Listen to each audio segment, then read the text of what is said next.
Have you ever felt like life was one thing, only to find out it was something entirely different? That's exactly what happened when I came home early one night. My world, my marriage, everything I trusted shattered before my eyes. And just when I thought things couldn't get worse, my ex took revenge to a shocking new level. But through all the chaos and betrayal, I found something I never expected: strength and a new beginning. This is a story of heartbreak, danger, and redemption. Stay tuned to see how I reclaimed my life against all odds.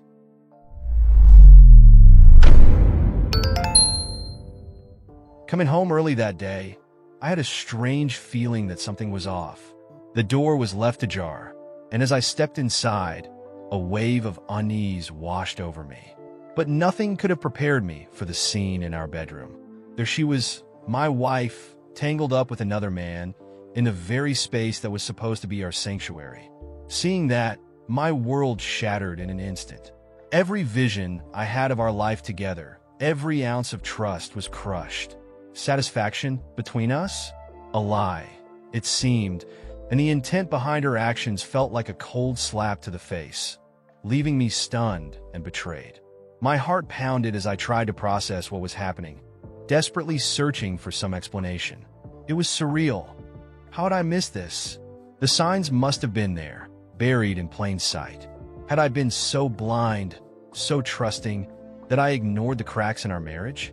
Standing there, watching this horrific scene unfold, the satisfaction I thought we shared felt fake.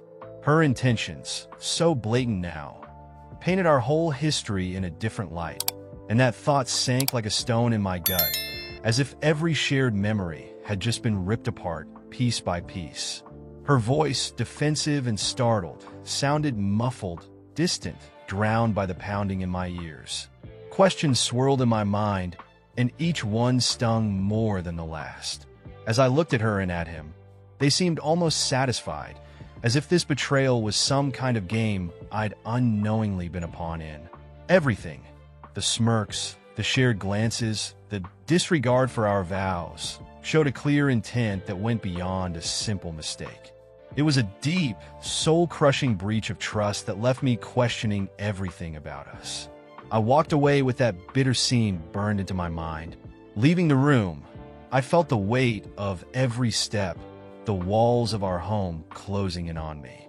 Every corner, once familiar and comforting, seemed tainted, suffocating. Yet beneath all that heartbreak, one question pounded in my mind. Could I salvage anything from this wreckage? In the face of such betrayal, there was a flicker of hope, a desperate urge to save what little might be left of our marriage. The satisfaction we'd once shared felt like a faint glimmer, and I clung to it, thinking maybe, just maybe, there was a way back. In the days that followed, I struggled with the thought of what to do next. Despite the betrayal, I couldn't shake the desire to try and fix things. I suggested couples therapy, hoping it might open the door to healing. Deep down, I knew things wouldn't be easy, but maybe it was worth the attempt. She didn't take it well. The moment I brought it up, she looked at me with an intensity one hadn't seen before, a strange mix of anger and disbelief. Her response was sharper than I'd expected, as if I'd insulted her by even suggesting we get help. Her reaction threw me off balance. Instead of any sign of regret, she acted as though I was the one at fault. Therapy, in her words, was just another attack on her. It was like she couldn't see the intention behind my offer, the genuine hope I had for a way forward. She blamed the therapist, accusing them of bias before we'd even set foot in a session. I could feel her resentment building, walling her off from any possible solution. I realized then how deeply our perspectives had diverged. My intention of mending what was broken didn't seem to matter. Still, I pressed on, convinced that somewhere beneath her anger was the woman I thought I knew. I told her how much it hurt me, how lost I felt, and how I still wanted us to work. But every word seemed to fuel her irritation. Her refusal wasn't just a no to therapy. It was a denial of my pain, a dismissal of everything we'd built. There was no apology, no attempt at reassurance, just a cold rejection that hit like a slap. It became clear that her satisfaction lay in shutting me out, refusing to acknowledge the gravity of what had happened. As I walked away from that conversation, I felt the weight of her rejection, the sense that I was standing on a cliff's edge with nothing to hold on to. The thought that therapy could have been our last hope lingered bitterly. Still, something in me refused to give up, like an ember of optimism that wouldn't die. I told myself that maybe with time, she'd come around. Maybe she'd see the harm she was causing. But in the back of my mind, a small, nagging doubt kept surfacing, whispering that her satisfaction in pushing me away was too deep-rooted to change. It happened again. After a business trip, I decided to come home early, thinking maybe the distance would give us a fresh start.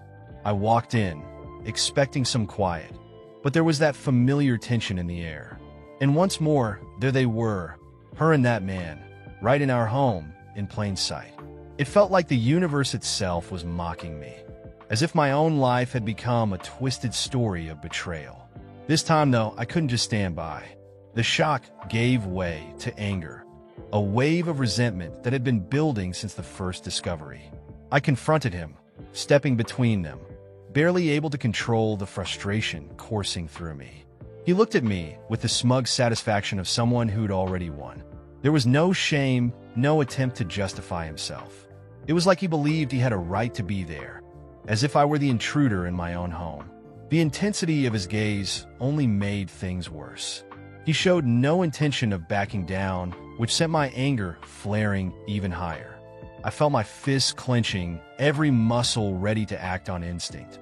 The confrontation turned physical, a clash that left me questioning everything I knew about myself. I never thought I'd end up in a situation like this, fighting for something that was already supposed to be mine. The rage that overtook me wasn't just at him. It was at the sheer disrespect, the gall of both of them to tear down everything I believed in. My own home, which once held memories of joy and satisfaction, now felt like a battleground, stripped of all its warmth. That moment forced me to see the reality I'd been trying to avoid. When it was over, I stood there, breathless, surrounded by shattered pieces of our life together. He left, but her reaction stayed with me. She wasn't apologetic. In fact, she looked at me with disdain, as if I'd ruined something precious to her. That's when I started to see just how deep her betrayal went. The realization was chilling. She seemed to take more satisfaction from blaming me than from anything we once shared. It was a moment that left me shaken, wondering if the woman I thought I knew had ever truly existed. After the confrontation, I tried to make sense of everything, but her response left me speechless. She turned the whole thing around on me, accusing me of being selfish for coming home unexpectedly. It was as if my presence, my right to know, had somehow been an invasion. Her words cut deep. She claimed I'd ruined the privacy of her life, making me out to be the villain. Hearing her talk like this, with no remorse, no hint of regret, left me wondering if I'd ever really known her at all. Her satisfaction in twisting the blame back on me stung worse than any betrayal. I couldn't understand how she seemed so unaffected, almost as if she relished this power shift. She went on, labeling me as possessive, saying I had no intention of letting her find herself. I stood there, shocked at the sheer audacity. It was as if her narrative of our life had changed overnight, and I was suddenly cast as the antagonist in her story. Her lack of empathy, her complete disregard for the hurt she'd caused, was staggering. It felt like I was talking to a stranger, someone who took more satisfaction in hurting me than in salvaging anything we'd built together. When I tried to explain how her actions had affected me, she just rolled her eyes, brushing off my words as if they were beneath her. To her, my feelings didn't matter. I was simply an obstacle. The longer she talked, the clearer it became that this wasn't just about a mistake. There was a deeper intention behind her actions, an almost calculated disregard. She seemed to feed off the chaos, taking a strange satisfaction in my pain. This wasn't a fight I could win, not with someone who'd abandoned any respect for what we once had. As I walked away from that conversation, a strange calm washed over me. It was as if her accusations had snapped something inside me, a realization that whatever we'd shared was now shattered beyond repair. Her attempts to rewrite our story left me feeling numb, but also, for the first time, oddly free. The subtle satisfaction she found in blaming me only confirmed what I'd been dreading, that the woman I loved was gone, replaced by someone I no longer recognized. And though I didn't know what lay ahead, I knew this was a turning point, a painful but necessary end to a chapter one could never have foreseen. During the separation process, life threw an unexpected blessing my way. I met Emma. At first, it was nothing more than casual conversation, the kind you have to fill awkward silences. But she had a warmth, a calm presence that felt oddly healing. We connected over small things, everyday stories, and a genuine sense of empathy. She listened, and I mean really listened, which I hadn't felt in so long. In her eyes, there was no judgment, no need to fix things, just understanding. With her, there was no game, no hidden intentions. It was simply easy. She brought a surprising satisfaction to moments that had once felt empty. As I opened up to her about the wreckage of my marriage, Emma became a quiet anchor, offering a kind of support that didn't ask anything of me. She saw through the broken parts and somehow seemed to understand the pain without needing to dig deeper. There was a purity in the way she cared, something selfless and genuine. It was so different from what I'd been living through, where every interaction felt calculated, every gesture tied to some agenda. Her intention was clear. She was just there, sharing a part of herself, nothing more. It was a rare, refreshing honesty that felt almost surreal. Spending time with Emma started to fill the emptiness I'd been carrying. She didn't push, didn't pry, just let things unfold naturally.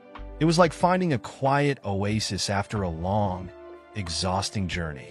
Slowly, I felt the weight of the past lifting, replaced by a cautious optimism. I could sense a new beginning taking shape, fragile yet promising. With Emma, life felt simple again, free from the pain and chaos that had dominated my world. For the first time in a long while, I found myself actually looking forward to what might come next. Her presence had a way of soothing the hurt, one piece at a time. Emma gave me hope, a glimpse into a life I'd forgotten was possible. A life built on mutual respect and understanding. With her, there was no need to question motives or search for hidden meanings. Each moment felt sincere, grounded in a kind of honesty I'd been missing for too long. And though I was cautious, something about Emma reassured me. Her quiet satisfaction in just being there for me was a reminder that good people still exist, and that maybe, just maybe, I could finally leave the wreckage behind and rebuild. Yet, as life had shown me recently, nothing is ever truly certain. Life was finally beginning to feel calm again. Emma and I had gone out for dinner, a small moment of joy I hadn't felt in ages. But as we walked to the car that evening, an unsettling feeling crept over me. I heard an engine revving louder than usual, piercing through the quiet parking lot. Turning around, I saw her, my ex-wife, eyes blazing, gripping the wheel with a frightening intensity. In an instant, the world slowed down as her car lurched forward, aiming directly at us. Her intent was clear, and the chill of realization froze me on the spot. I barely had time to pull Emma aside, but the impact still caught her. The car brushed past me and hit her with a force that sent her sprawling to the ground. The sounds, metal scraping, tires screeching, and Emma's painful gasp still echo in my mind. I rushed to her side, my heart pounding, her injuries shocking in the harsh glow of the parking lot lights. There was a raw satisfaction in my ex's eyes as she glared from the driver's seat, as if the act itself had given her twisted pleasure. I couldn't believe that she'd gone this far, that her anger had reached such a dangerous peak. As Emma lay injured, I felt both terror and rage surging through me. I called for help, doing my best to keep Emma conscious as we waited. It felt like forever, those minutes filled with worry, anger, and disbelief. Her breathing was labored, her pain all too visible, and I couldn't shake the horror of what had just happened. The satisfaction that once marked my ex-wife's love had turned into something dark and vicious, a need to destroy what little happiness I'd found. Her reckless intention to harm us both had crossed a line I never thought anyone could cross. When the authorities arrived, I recounted the scene in shock, barely believing it myself. They took one look at Emma, and knew this wasn't just an accident. The police officers immediately recognized the severity of what had happened, and I could see their shock mirrored in their eyes.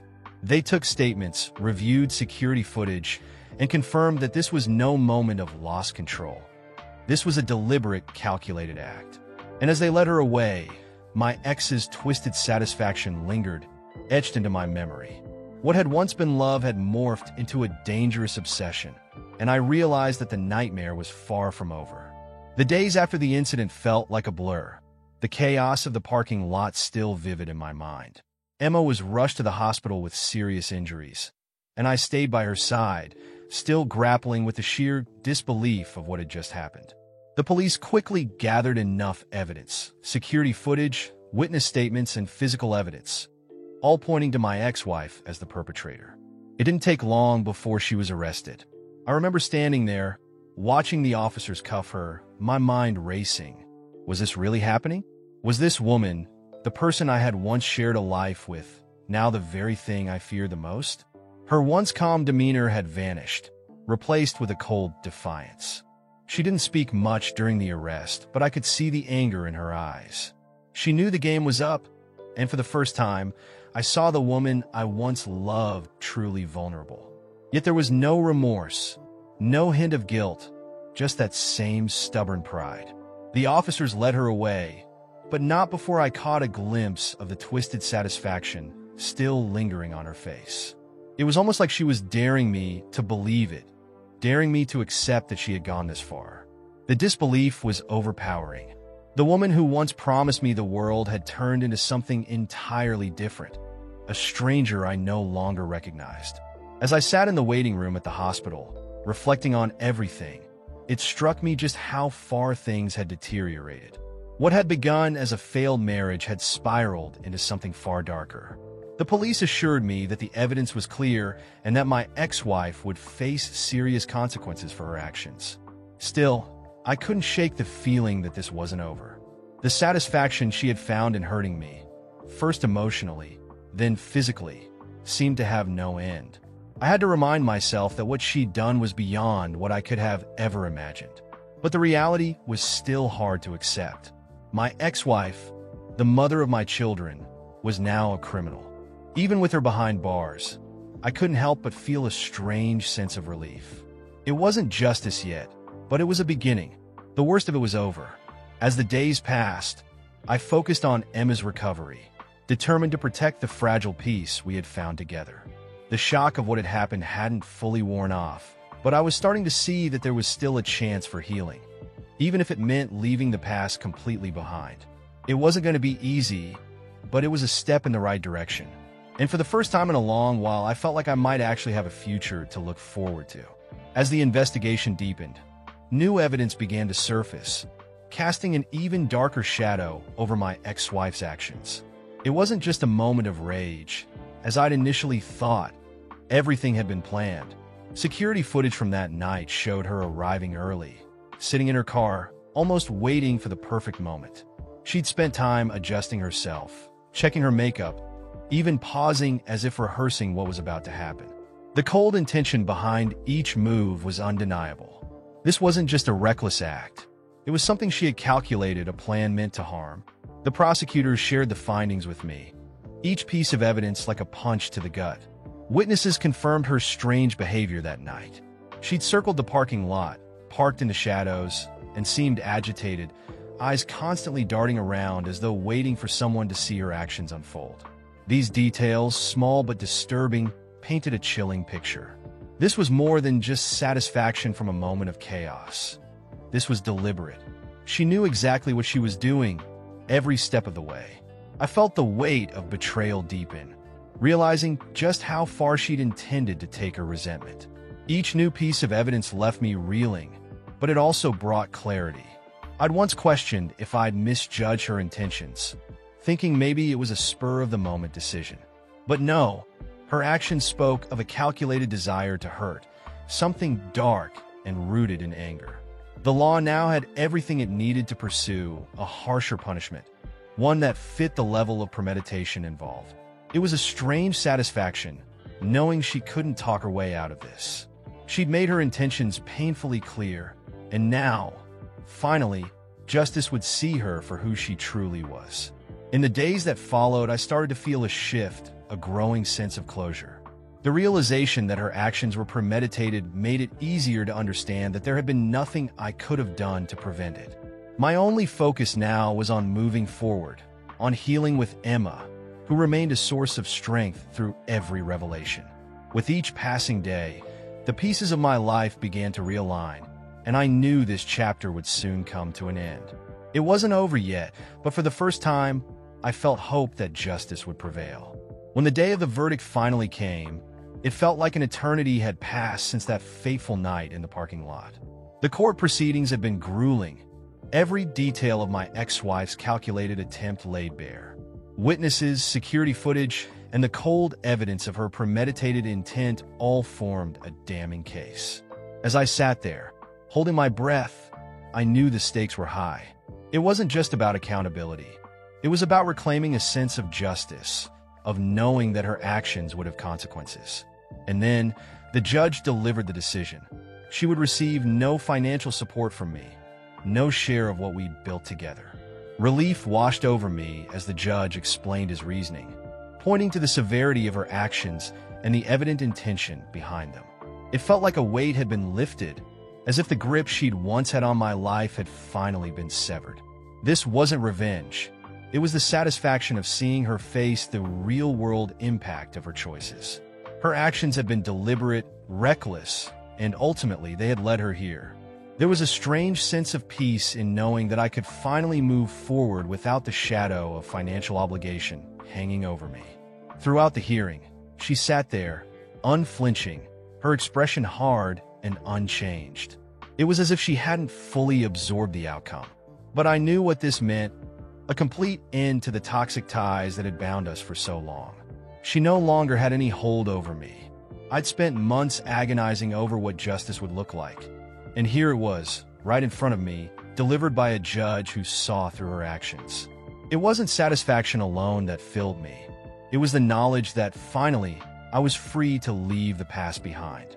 Leaving the courtroom, I took a deep breath, feeling a renewed sense of purpose.